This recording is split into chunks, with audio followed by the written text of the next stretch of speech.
लीजिए, फिर उसके बाद हम लोग आगे बढ़ेंगे।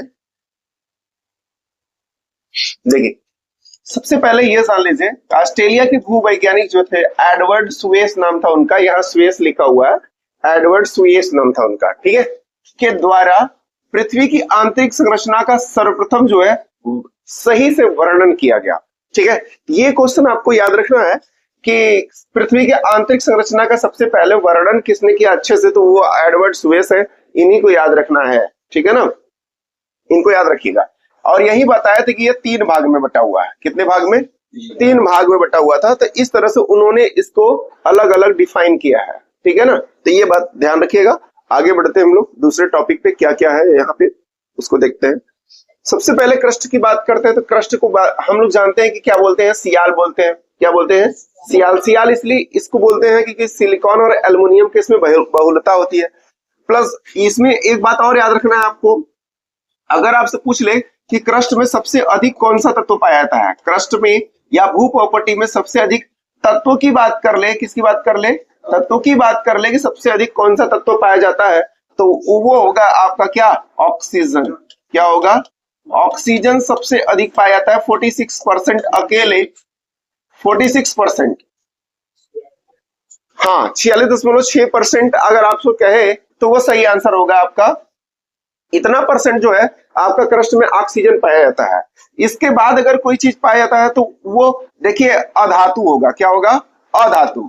अधातु में क्या होगा, सिलिकॉन होगा, क्या होगा, सिलिकॉन होगा, और सिलिकॉन जो है 27.7%, इतना परसेंट पाया जाता है सिलिकॉन हमारी पृथ्वी में।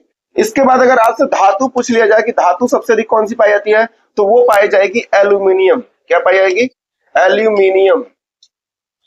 ये बात आपको याद रख, मीनियम ऐसे लिखा जाता है, ठीक है, मीनियम।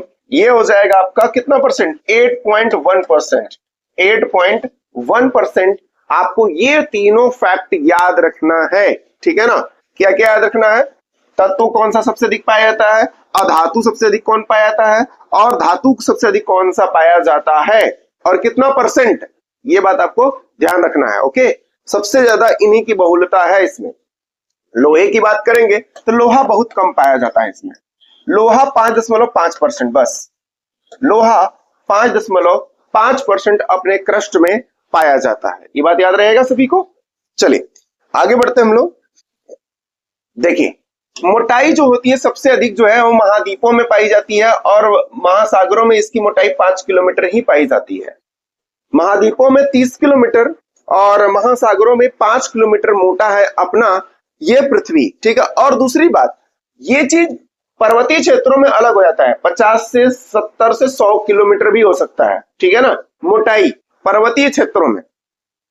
अब एक पॉइंट की बात यह है कि पृथ्वी की जो क्रस्ट है उसकी एवरेज मोटाई कितनी है, तो जितना महाद्वीपों का होता है उतना ही उसकी एवरेज मोटाई होती है, ये बात याद रखिएगा। ये महासागर और पर्वत आपस में जो है मिलके एवरेज यही बना देते हैं, ओके ना, ये बात आपको ध्यान रखना है, क्योंकि इसका तो इतना है ही, तो बनाएंगे कौन 30, अब पर्वतीय क्षेत्र और महासागर वाले क्षेत्र, ये 5 से 10 है पूरा, कितने से है, 5 से 10 है, तो 5 न्यूनतम है, तो उसी को माना गया है एक एवरेज के रूप में। आइए देख लेते हैं हम लोग।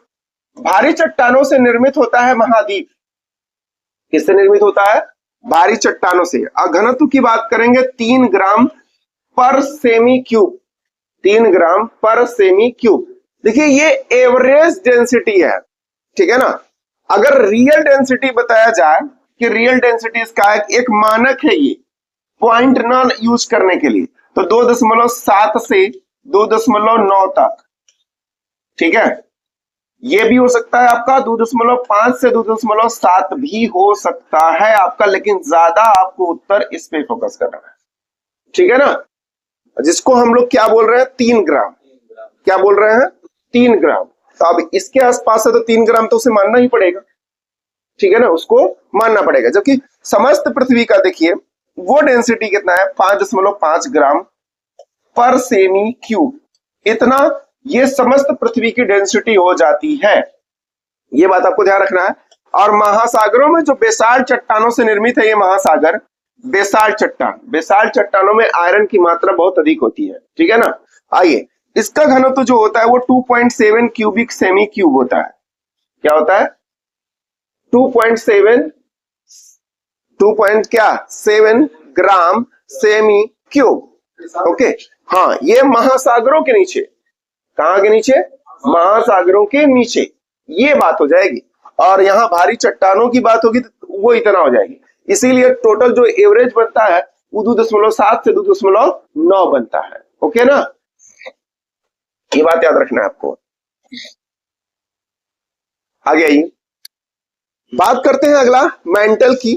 तो देखिए, ये जो है क्रस्ट के निचला वाला भाग है, क्रस्ट के निचला वाला, जिसमें सिलिकॉन और मैग्नीशियम की बहुलता होती है, सिलिकॉन और Mg की बहुलता होती है, ये बात आपको ध्यान रखना है।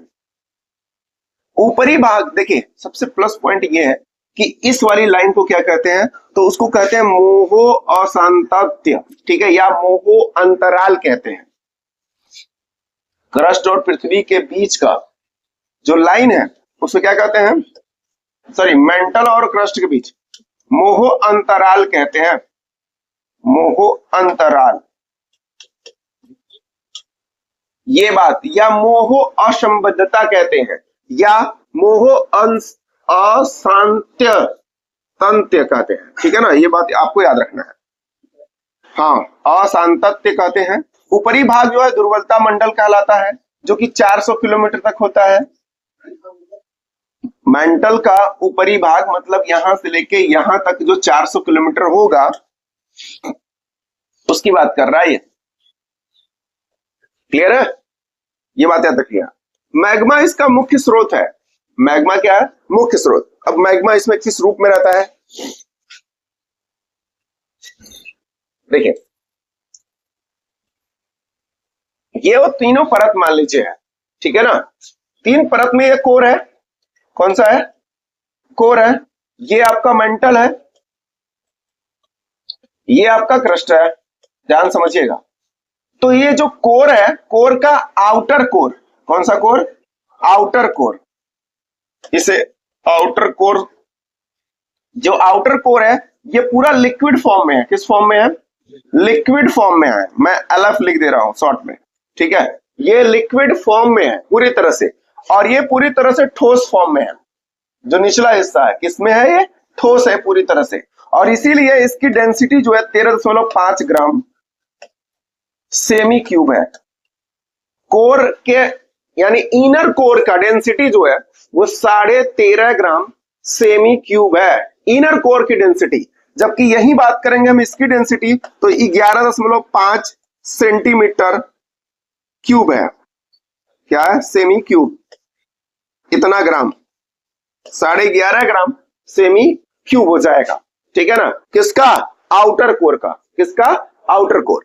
और याद रखिएगा, मेंटल का निचला हिस्सा यानी इनर मेंटल जो है वो भी निचले, एकदम निचले हिस्से में जो कोर से लगता है वो क्या है? लिक्विड फॉर्म में है। किस फॉर्म में है? लिक्विड फॉर्म में है, ठीक। तो ये लिक्विड यहीं पर विद्यमान नहीं है। ये धरती जिस तरह से फटी है, इस तरह से ऐसे, और जहां जहां ऐसे फटी है धरती जुड़ी हुई है ऐसे, और ये ऐसे, ठीक, यहां से ये ऐसे, इस तरह से ये पूरा एक वृक्ष नुमा आकृति बना हुआ है, ठीक है ना। वृक्ष नुमा आकृति से कहने से तात्पर्य कि ये सारा जो मैग्मा है, लावा नहीं कहना चाहिए क्योंकि लावा बाहर होता है, अंदर मैग्मा, तो ये सारा मैग्मा इसमें लिक्विड फॉर्म में जमा होता है हर एक लेयर में, चाहे वो क्रस्ट हो, चाहे मेंटल हो, चाहे वो कोई भी हो, क्योंकि ये सारे छिद्र जो है, छिद्र के माध्यम से ये सब भरे हैं लिक्विड से। ओके, पूरा तरल अवस्था में। जब वही एनर्जी ज्यादा हो जाती है, जैसे यहां पे आया है तो यहां की धरती कमजोर पड़ जाएगी, तो जब भी ये फटेगा तुरंत धरती को फाड़ के उधर कर देगा और निकल जाएगा अपने बाहर, ठीक है ना। इस तरह से ये धरती के अंदर हर जगह विद्यमान है। कहीं कहीं आप देखेंगे कि जो महासागर, जैसे मान लीजिए यहाँ महासागर है, तो जब धरती के ज्यादा ही करीब ये रहता है तो यहाँ का पानी एकदम खौलता रहता है, यहाँ का पानी खौलता रहता है। और कारण क्या है? नीचे मैग्मा, नीचे क्या? मैग्मा होने से वो पानी खौलता रहता है। क्लियर बात है? बहुत सारी जगह पे ऐसे अंडमान निकोबार में लोग टूरिस्ट जाते हैं वहां घूमने के लिए, सर्दियों के दिन में यहाँ स्नान करने लोग जाते हैं, ठीक है, काफी एंजॉय करते हैं। बैरन द्वीप जो है ना आपका अंडमान निकोबार में, वहां से लगा हुआ जो पानी है पूरा वो हमेशा गर्म रहता है। क्या रहता है? गर्म। ठीक है, तो टूरिस्ट जो है उससे दूर जो रहते हैं तब भी जो है वो गर्म पानी रहता है, वहां स्नान करने जाते हैं, एंजॉय करने। ये बात समझ में आया कि नहीं? वो कारण क्या है? मैग्मा। ठीक है ना, ये बात आपको ध्यान रखना है। और भूपोपटी और मंडल के बीच का जो भाग है उसे कहते हैं स्थल मंडल, और इसका जो है 10 किलोमीटर से लेके 200 किलोमीटर रेंज है। 10 किलोमीटर से स्टार्ट होता है और 200 किलोमीटर के बीच जो है वो आपका क्या कहलाता है? स्थल मंडल कहलाता है।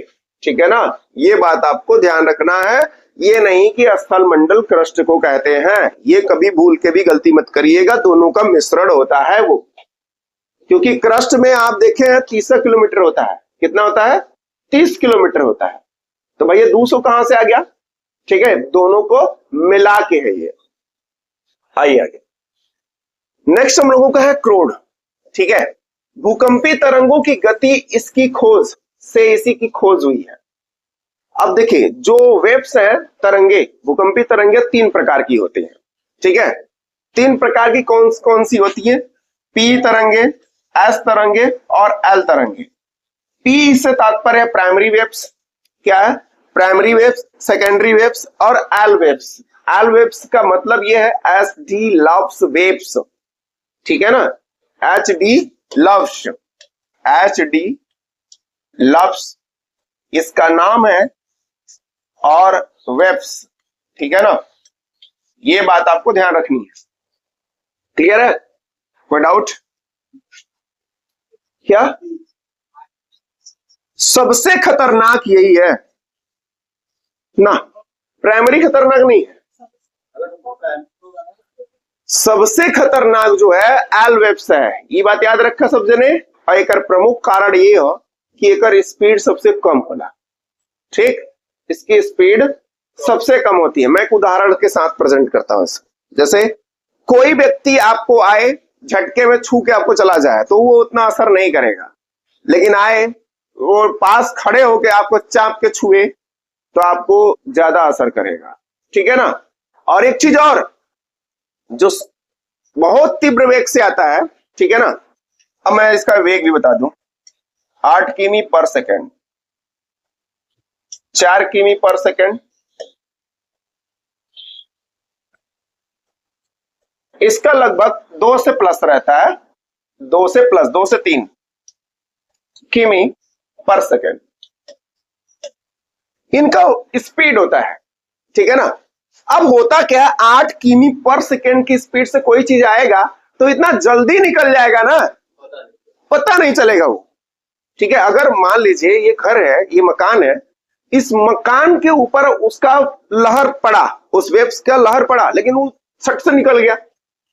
मतलब ही जैसे ही सोचा कि तैसे टेढ़ हो ले, उससे पहले वो निकल चुका है। टेढ़ का होगा? नहीं होगा। लेकिन हाई जो है स्लो चलता है, इसलिए तई से टेढ़ हुए तो मकान सोची ना, पूरा सोच टेढ़ कर दी। देसी भाषा में समझ लेंगे, समझा कि नहीं?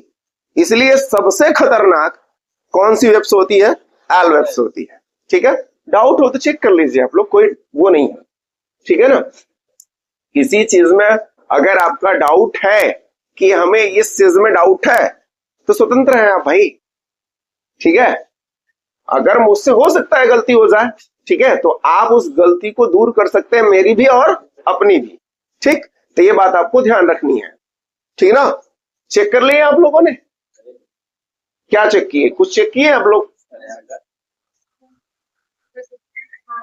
कौन बोला? कौन बोला आपसे?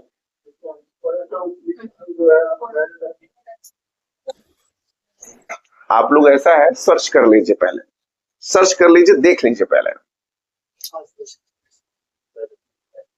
भूकंपी तरंगों में आप सर्च करिए, भूकंपी तरंगों में सबसे खतरनाक तरंग कौन सी है? कौन बता रहा है जी?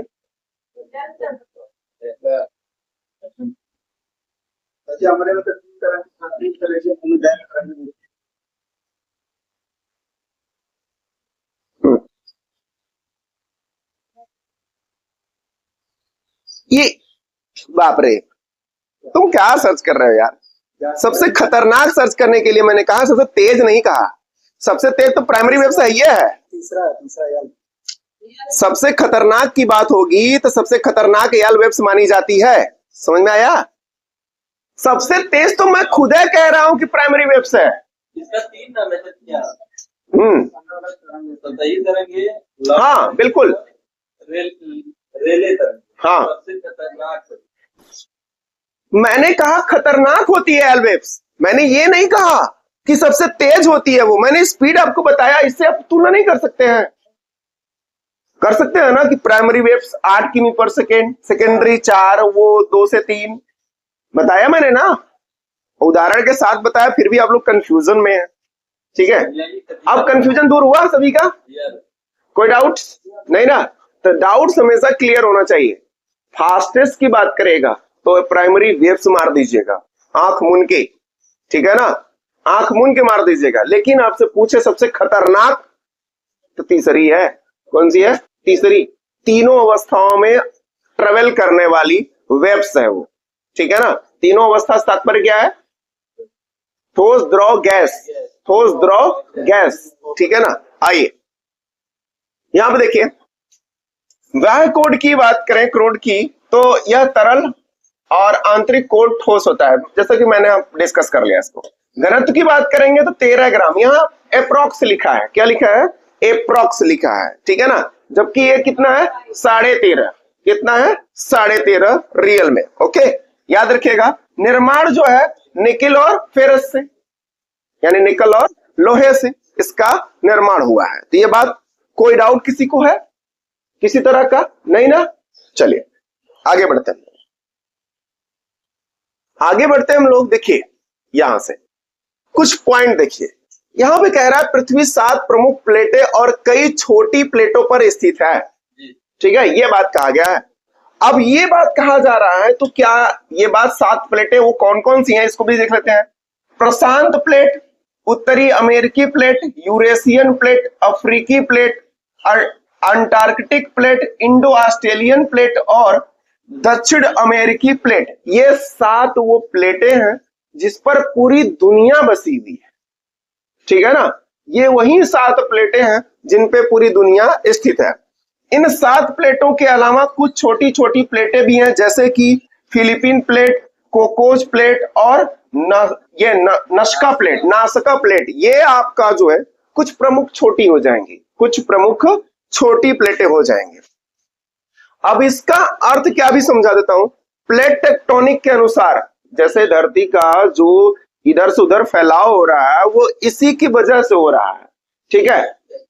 जो भारत के नीचे प्लेट है वो कौन सा है? यूरेशियन और ऑस्ट्रेलियन प्लेट, दोनों आता है थोड़ा थोड़ा, ठीक है ना, दोनों आता है। स्पेशली जो है आपका यूरेशियन वाला आएगा। कौन सा आ रहा है? देखिए इंडियन प्लेट आ रहा है, मतलब छोटा वाला इंडियन प्लेट है, लेकिन एक बड़ा ऑस्ट्रेलियन प्लेट के साथ इंडियन ओशियन तक आता है पूरा, ठीक है ना। अभी देखिए इधर पे, ठीक है, यहाँ क्या कह रहा है? पृथ्वी की सतह 7 बड़ी और कई छोटी प्लेटों में विभाजित है जो लगातार गति करती रहती हैं, जिससे भू आकृतियां और भूकंप जैसे भूवैज्ञानिक घटनाएं होती रहती हैं।